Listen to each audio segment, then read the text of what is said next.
Bueno, vamos a iniciar con las operaciones con funciones. Cuando tenemos funciones donde nos dan los pares de números ordenados que componen esas funciones, lo que tenemos que hacer es primero obtener el dominio de, de cada una de las funciones, porque para obtener la suma, la resta, la multiplicación y la división, el dominio de todas estas es la intersección del dominio de la función f, intersección con el dominio de la función g. Entonces primero pues tenemos que obtener el dominio de cada una de ellas, primero cuál es el dominio de f y después cuál es el dominio de g, y después ya poder sacar su intersección.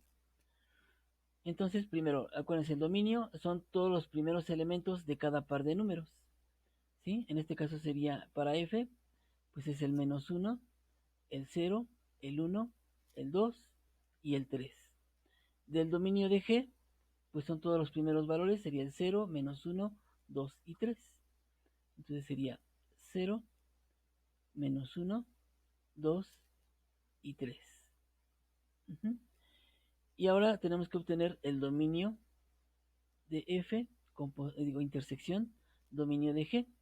Acuérdense que la intersección de dominio de conjuntos se conforma con el elemento que pertenece tanto a un conjunto como a otro. En este caso, vamos a elegir cada número que pertenezca tanto al dominio de f como al dominio de g. Y vamos a hacerlo de orden ascendente. El número más pequeño que tenemos es el -1. Y vemos si también en el dominio de g también hay un -1. Entonces, en la intersección pertenece el -1. Luego, el 0 también está en ambos, pues también ponemos el 0.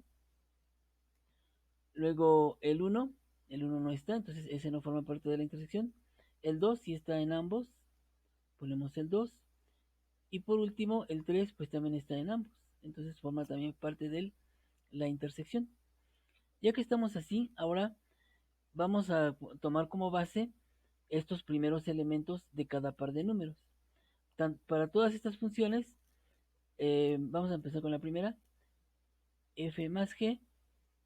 Vamos a tomar como base esa intersección. El primer, vamos a tomar este primer elemento que sería el -1 y buscamos en f el par de números que tiene el -1, que sería este, -1,3. Y así lo escribo, -1,3, pero como es una suma, le voy a sumar el segundo elemento de la función g que también tenga como primer elemento el -1.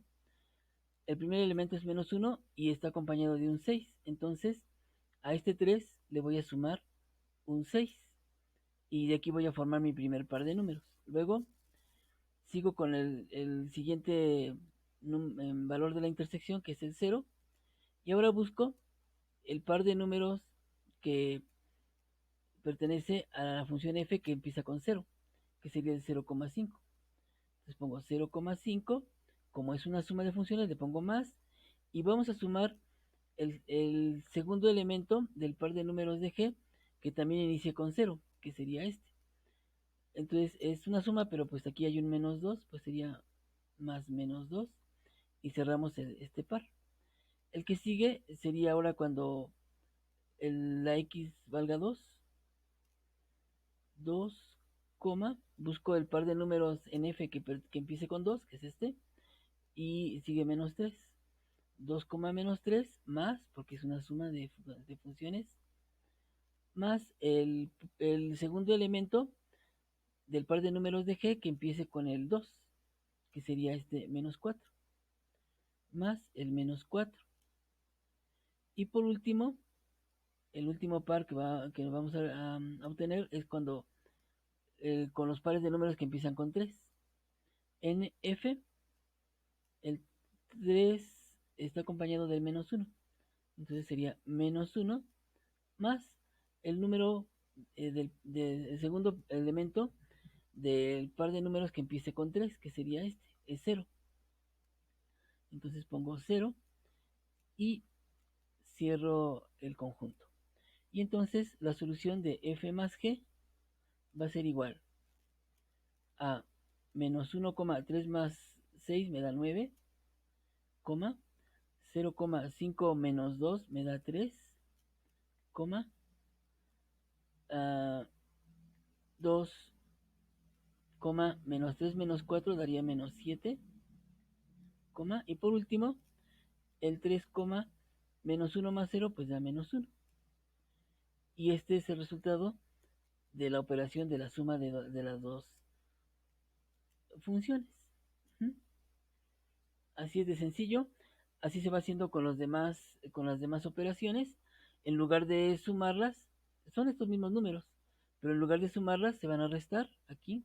En lugar de sumarlas vamos a multiplicarlos, el 3 con el 6, el 2 con el menos 2, el menos 3 con el 4, y luego a dividirlos, 3 entre 6, 5 entre menos 2, y así vamos obteniendo todos los eh, pares de números que resultan de la operación de funciones. Espero que esto sea entendible y nos vemos en el próximo video. Hasta pronto.